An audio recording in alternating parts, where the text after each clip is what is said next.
Passons à l'écologie, migration, inégalité sociale, autant d'enjeux qui font l'actualité et surtout qui font débat. Et pourquoi ne pas en débattre tout en s'amusant? C'est le concept des journées Djoum Djoum, dont aujourd'hui est la première édition. On vous retrouve, Aurélie Van Welde, vous êtes à la Serre, à XL, où les participants ont passé la journée à réfléchir tout en s'amusant. Et oui, et le résultat, c'est un joyeux bazar, je peux vous le dire, hein, Marine.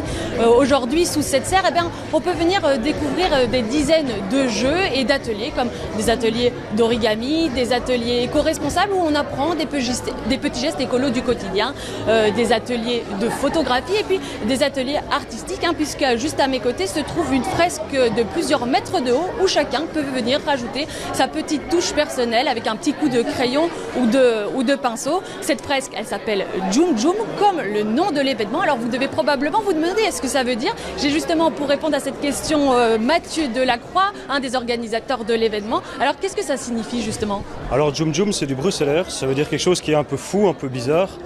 Voilà, c'est tout simplement en réfléchissant à l'événement qu'on voulait organiser, tous les types d'activités, qu'elles soient artistiques, culturelles ou tout simplement ludiques. On a des jeux de société, etc.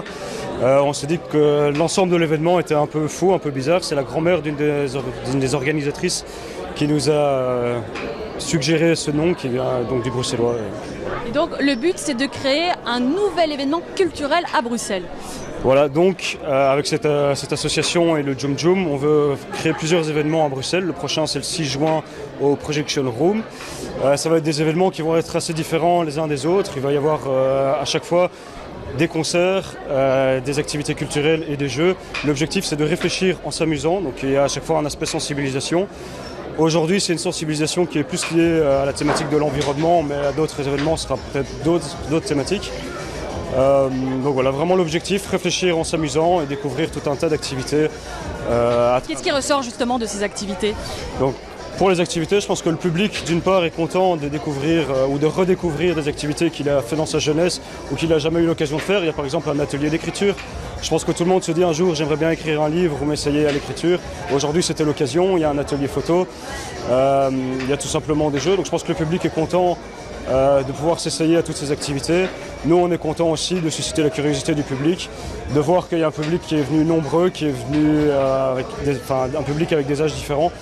Donc c'est assez varié, c'est très chouette pour nous et c'est pour le moment un succès. Merci beaucoup Mathieu Delacroix. Voilà, si cet après-midi était dédié aux jeux et aux activités artistiques et écologie, ce soir vers 18h30, donc d'ici quelques minutes, on fait la place à des concerts un petit peu particuliers parce que les artistes vont se produire juste derrière moi sur les canapés, entourés du public. Ça s'appelle donc des canapés-concerts, un concept encore une fois de nouveau genre. Dernier mot encore, et vous l'avez entendu, la prochaine session aura lieu le 6 juin à Uccle. C'est donc une nouvelle manière d'investir et de découvrir des lieux un petit peu méconnus et atypiques à Bruxelles. Merci beaucoup Aurélie et merci à votre invité.